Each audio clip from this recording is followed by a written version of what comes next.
Hello दोस्तों, GS गुरु discussion class में आपका स्वागत है। मैं हूं ज्ञानेश्वर सर और आज के जो है टॉपिक है यानी अंतर्राष्ट्रीय मुद्दे। इसमें हम लोग पहले देखेंगे कि ब्रिटेन के जो है मंत्री स्तरीय जो है यहाँ पे देखिएगा फेरबदल हुआ है।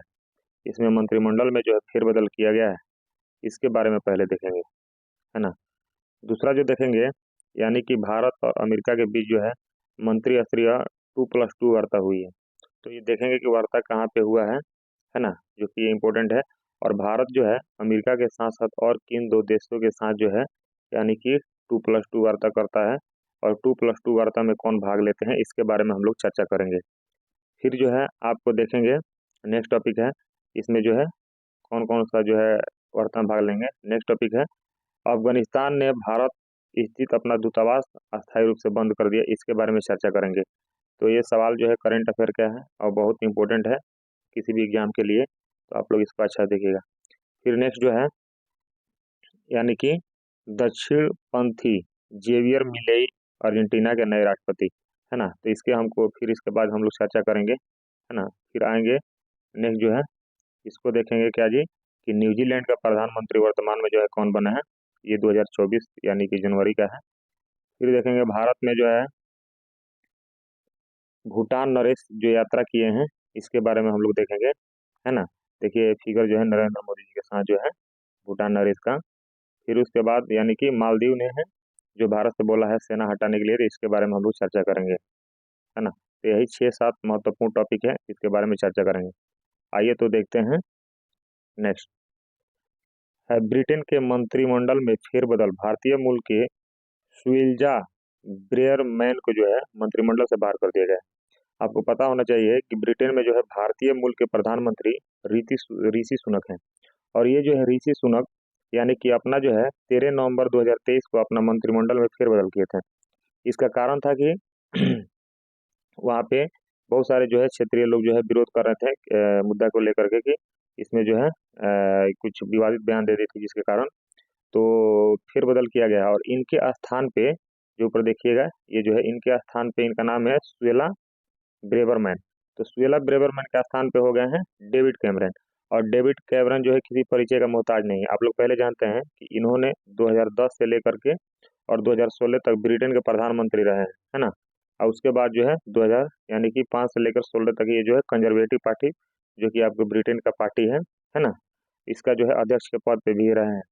और ये अभी जो है विदेश मंत्री ऋषि सुनक जो है प्रधानमंत्री जो है इन्हीं के अभी समय में इनको बना दिया गया है विदेश मंत्री। देखिए पहले प्रधानमंत्री थे, वर्तमान में विदेश मंत्री के पद ग्रहण किए हुए हैं। और ये जो है ब्रिटेन में एक मुद्दा आया था ब्रेग्जिट के लेकर के, है ना। तो इसके कारण इन्होंने इस्तीफा दे दिया था। तो आइए पूछेगा कि ब्रिटेन के जो है विदेश मंत्री कौन है, तो डेविड कैमरन। कौन हो जाएंगे? David Cameron. नेक्स्ट जो है 2+2 वार्ता के बारे में देखिए, भारत और अमेरिका के बीच जो है मंत्री स्तरीय बैठक जो है 2+2 वार्ता हुआ है, वो भी कहाँ हुआ है? दिल्ली में।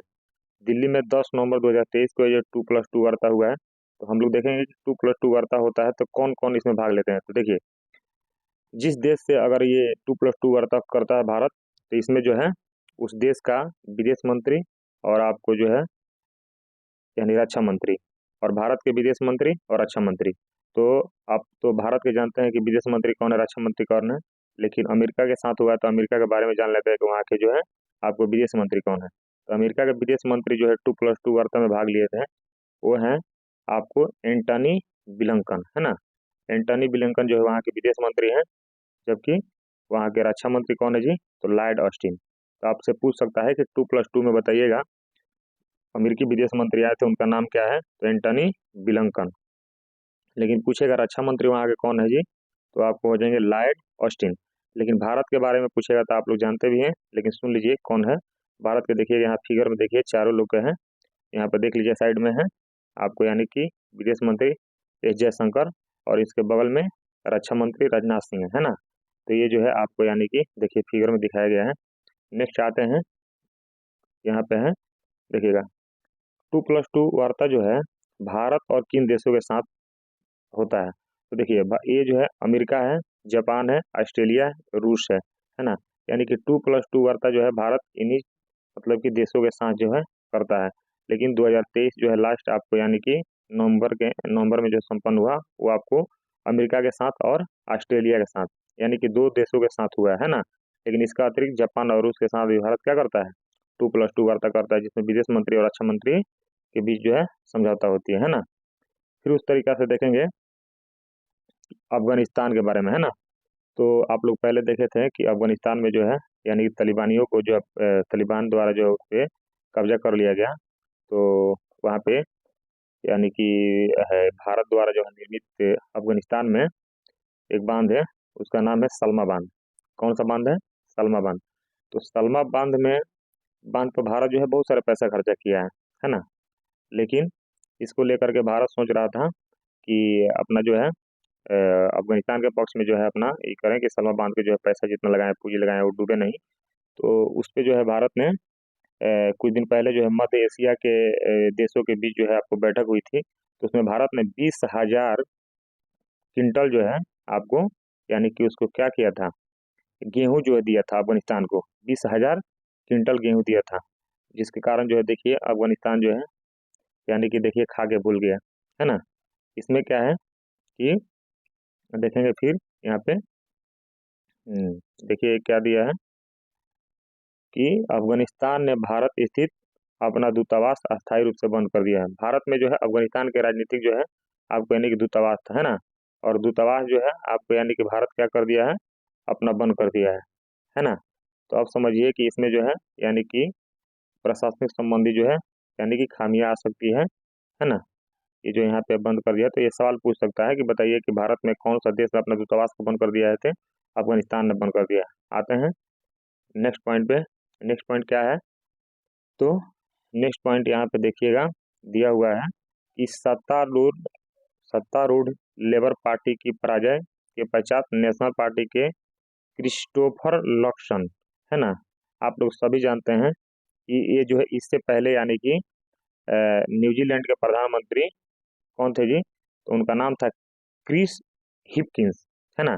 लेकिन एक बात आप लोग जानते हैं कि क्रिस हिपकिंस से पहले एक जो है आपको यानी कि न्यूजीलैंड के महिला प्रधानमंत्री थी जिसका नाम था जेसिडा अर्डन, है ना।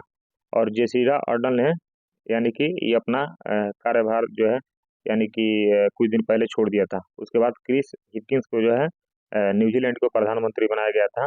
लेकिन अभी जो है हाल ही में यानी कि चुनाव हुआ और चुनाव के बाद जो है क्रिस्टोफर लक्सन, तो पूछेगा अभी वर्तमान में न्यूजीलैंड का प्रधानमंत्री कौन बना है, तो क्रिस्टोफर लक्सन। देखिए यहाँ पे क्रिस्टोफर लक्सन, यहाँ पे आपको फिगर दिखा रहा है, देखिए यही है क्रिस्टोफर लक्सन, है ना। तो ये जो है इनको बना दिया गया है ना। तो पूछेगा न्यूजीलैंड का प्रधानमंत्री कौन है।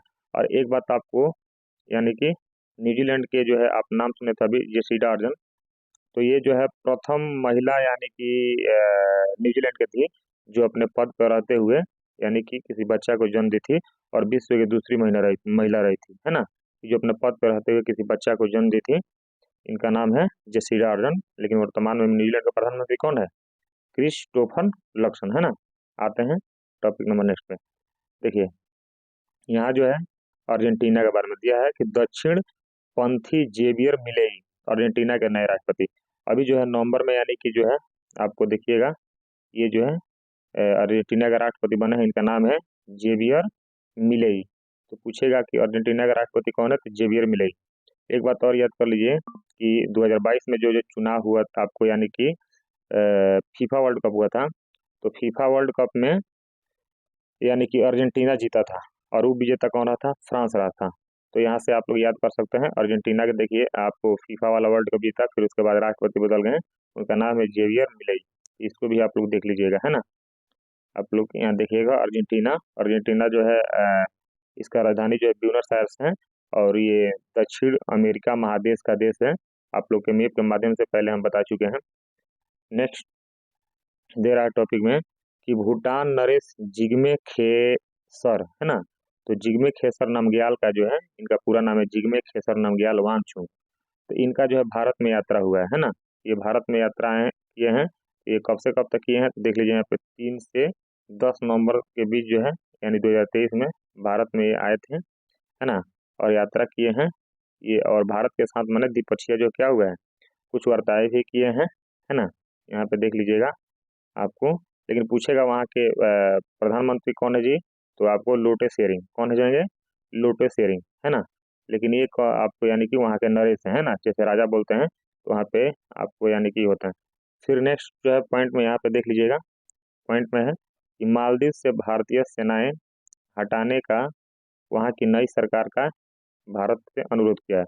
ऐसा है कि मालदीव जो है हमारा यानी कि पड़ोसी है, समुद्री पड़ोसी देश है ना। और यानी कि इसमें जो है मालदीव अभी एक चुनाव हुआ था राष्ट्रपति का, है ना। राष्ट्रपति के चुनाव हुआ था तो वहाँ पे नए राष्ट्रपति निर्वाचित हुए थे जो कि भारत विरोधी भी माने जाते हैं। उनका नाम है मोहम्मद मुइज, है ना, मुइजू, मोहम्मद मुइजू, है ना, मुइजू है।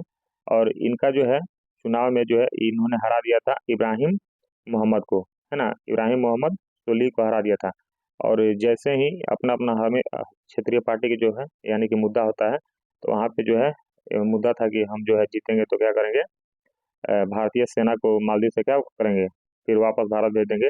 तो जनता ने इसको जो है बहुमत दे दिया था। और इसके कारण जो है जैसे हर एक पार्टी का अपना मुद्दा होता है, तो इनका मुद्दा यही था कि हम जो है भारत से भारतीय सेना को अपने यहाँ से क्या करेंगे, वापस भिजवा देंगे, है ना। तो इसलिए जैसे ही जीते तो इन्होंने बोला कि मालदीव से भारतीय सेनाओं का हटाया जाए, इन्होंने अनुरोध किया था भारत से, है ना। तो इस पे भारत ने जो है विचार कर रहा है। और एस जयशंकर ने इस पे जो है प्रतिक्रिया भी दी थी, तो ये आप लोगों को पता है। और ऐसे ही मेन मेन टॉपिक का जो है वीडियो बनाते रहेंगे, तो आप लोग उसको लाइक और सब्सक्राइब और ज़्यादा से ज़्यादा शेयर करें। Thank you.